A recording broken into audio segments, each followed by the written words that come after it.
Hello and welcome to this episode of SPSS one-on-one series with Owori Analytics.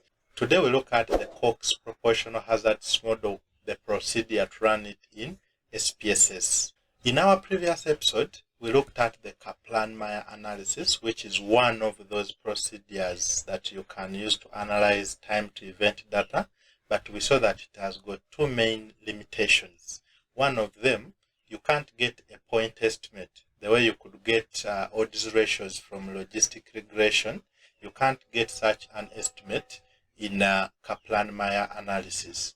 And secondly, it can only compare groups of only one single variable. You can't, it can't handle more than one variable at a time.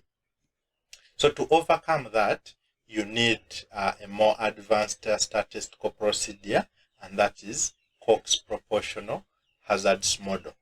So the Cox Proportional Hazards Model allows you to establish the relationship between several explanatory variables on survival time or to survival time. It can handle more than one variable at a time. As usual, before you do any analysis, you start by checking for assumptions whether your data meets the requirements for you to use that model. Secondly, you build the model where you select variables to include in the model. You check for interaction, check for confounding, and then once you come up with your final model, you check for how good is your model in predicting your outcome. You are checking the goodness of it for that model. The Cox Proportional Hazards Model has got two main assumptions, and one, it is hazard at time t for a subject in one group is proportional to the hazard at the same time for a patient in another group. The second assumption for you to use Cox Proportional Hazard Model is that the hazard ratio is constant over time and the proportionality constant is independent of the time.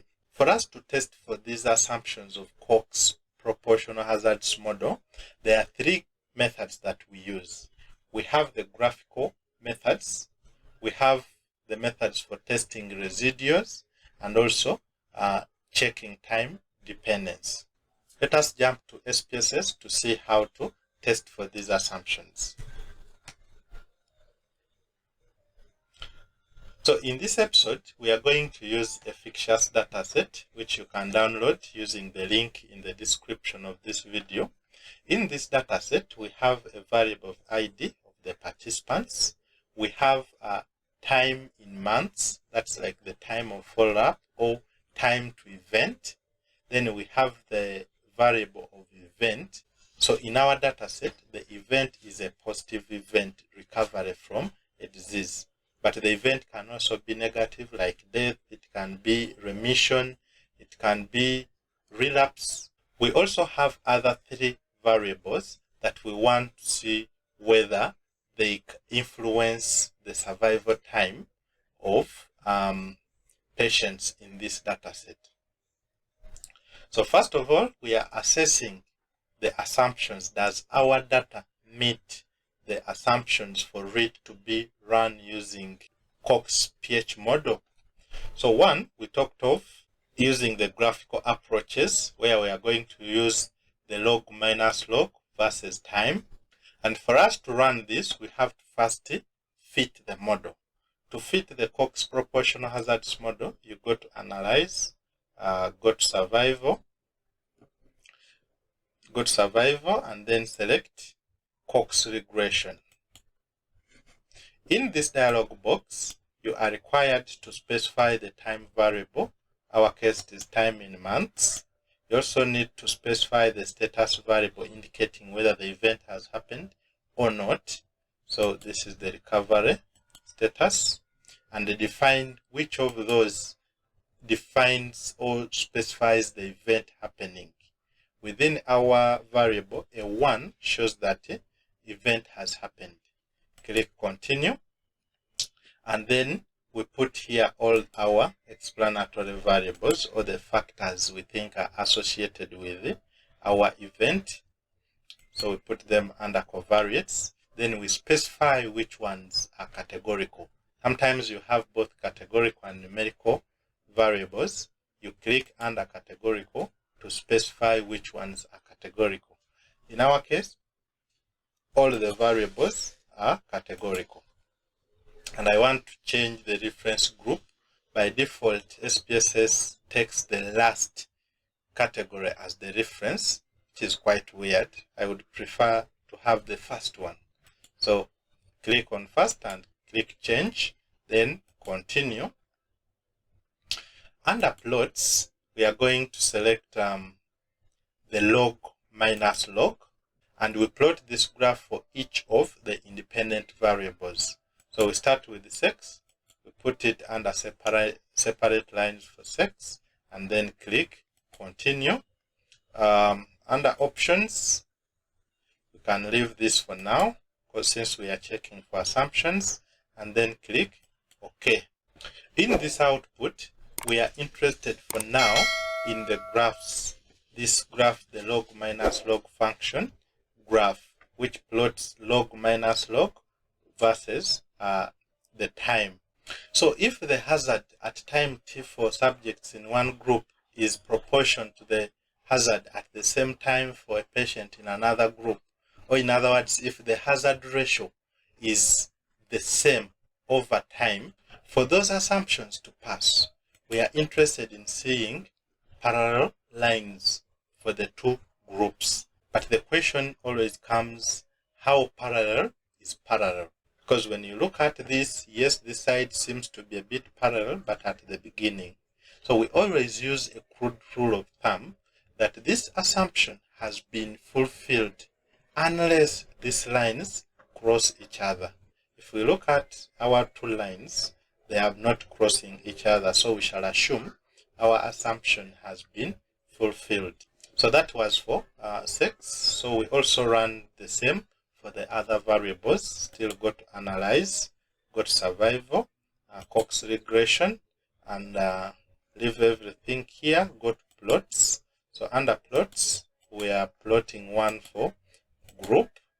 Continue, click OK. And we also check the graph down here. It is also roughly parallel and not crossing. So that assumption has been passed for those two variables. We also look at smoking status.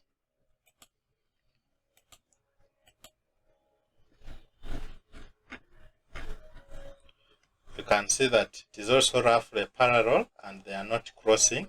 So all our variables have passed that assumption. We can now go ahead and look at the next method of testing for these assumptions, which is testing for residuals. And for us to test for residuals, we have to first estimate the partial residuals, and then we plot them against time. So within our data set, still under analyze, survival, and then Cox regression, under plots, we are no longer interested in this log minus log. We finished that. Click continue. And so under save, that's where we are going to predict these partial residuals. We click on partial residuals, click continue, and then click OK. So when you go now to our data set, you can see that we have predicted 3 other variables for the partial residuals for 3 more variables. The first one for group, then sex, then smoking status. They are all here. So these are the variables that we have to plot against time and we see to interpret. To plot the residuals against time, go to graphs. Go to graphs, legacy dialogues, and then select scatter plots. So in this, select the simple scatter and then click define. Under define, we are plotting each of these residuals at y-axis versus the time. And then we click OK. We are interested in a rectangular distribution.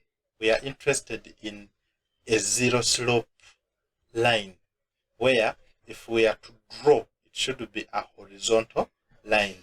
This is a categorical variable with only 2 levels. That's why we have the graph the way it is, but roughly it is making a rectangular distribution.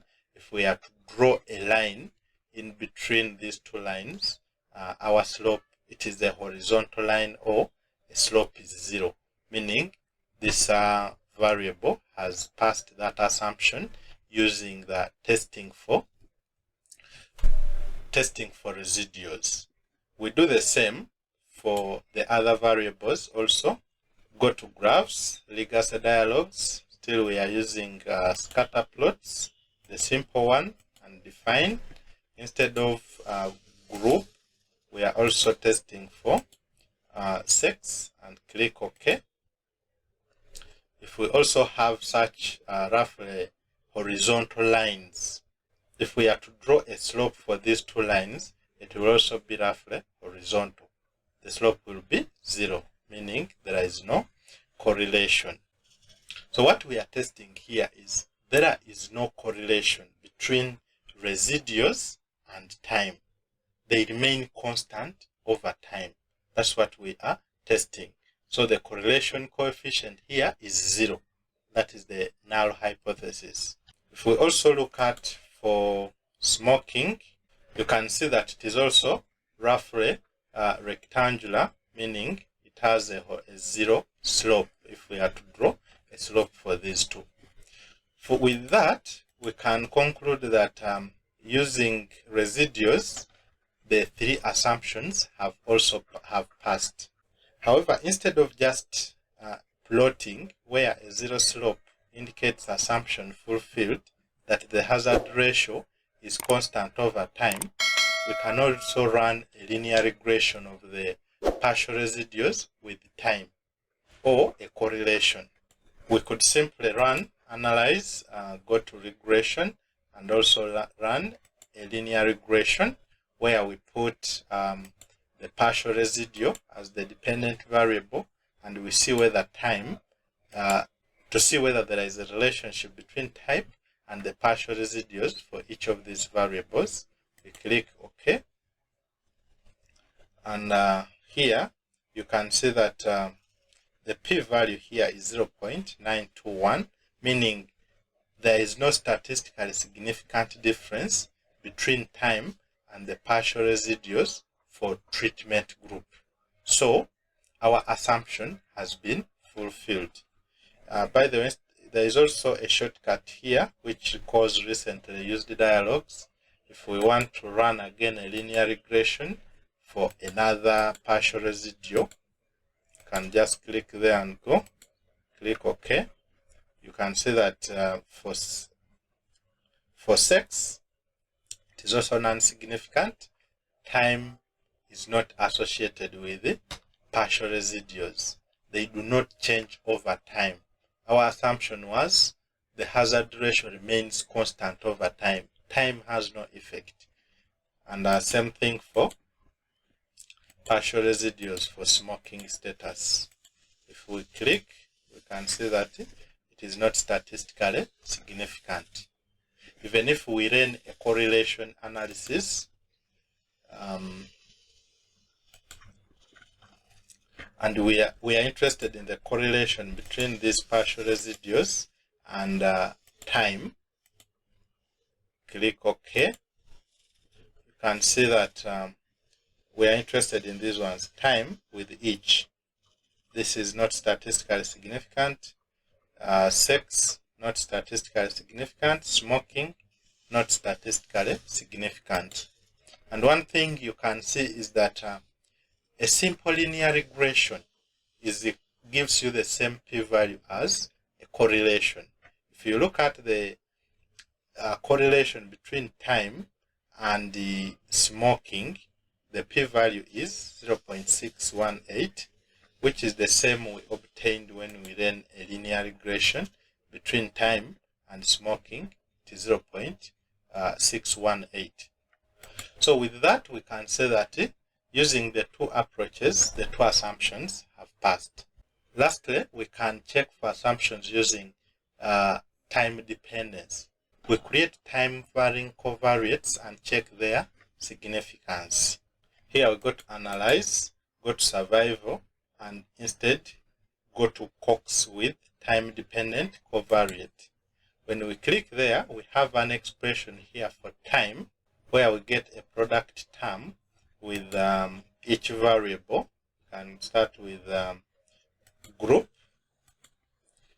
After putting in the expression of group and it is time covariate, you click on model and then you specify which one is the time variable, which is time in months.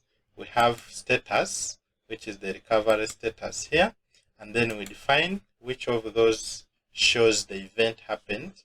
It is a 1, continue, and then you put the other variables as covariates, including the time covariate that you've formed. And then you go specify which ones are categorical in nature, and then there are these 3. We want to make the first group the reference, so I click on first and change, then click continue, and then click OK. Here we are only interested in this table variables in the equation. We want to see is our time covariate statistically significant. In this case, it is not statistically significant. So meaning our variable group does not interact with the time to affect survival time. So we do the same for the other variables to see whether they are whether there is a dependence between those particular variables with the time. So we shall go under analyze, then go to survival, and then Cox with time. We want to remove this time round. We put another variable sex, then we click on model, and then you'll see that you can leave everything the way it is, because this time covariate we've already specified that it is between time and sex. Then categorical, it is already defined. Click continue and OK. We can also see that this is not statistically significant, and we do the same thing for smoking. Remove this, put there smoking, and click model, click OK, and you will see that it is also not statistically significant. So in that way, you have checked for the assumptions that your data must meet if you are to use Cox PH model analysis as a method for survival analysis for your research. So after checking for the assumptions and they have passed, next we go to build a model, and that's where we go for selecting which variables are we going to include in our multivariate analysis based on sample size, considerations, statistical methods, or prior knowledge. We also assess for interaction, confounding. Then we come up with our final model. I highly encourage you to go and watch our videos on logistic regression, where we explained how to build a model in detail with each of those steps well explained. The concepts from this part onwards are the same. The link to that video is in the description of this video. So we are going to assume that we've built our model. There is no interaction. Our sample size is enough and there is no confounding. So we just look at our final model. So we are assuming there is no interaction, sample size is enough, and there is no confounding. So we are going to run this as our final model. Simply go to analyze, survival, and then Cox regression. We can reset this. We put our time variable, recovery, or our status variable. We define it. 1 means the event has happened, and then we put all our variables into the model. Then we specify which ones are categorical, all of them. We push them there, and we want to use the first group as the reference. We change, continue, and then click OK. So that's how to run a proportional hazards model in SPSS. Next, we are going to look at how do we interpret each of the outputs we've obtained from this analysis, and also how do we present the results of this analysis for our research output. If you find these videos helpful, consider liking and subscribing to the channel. I'll be very grateful. See you in the next episode.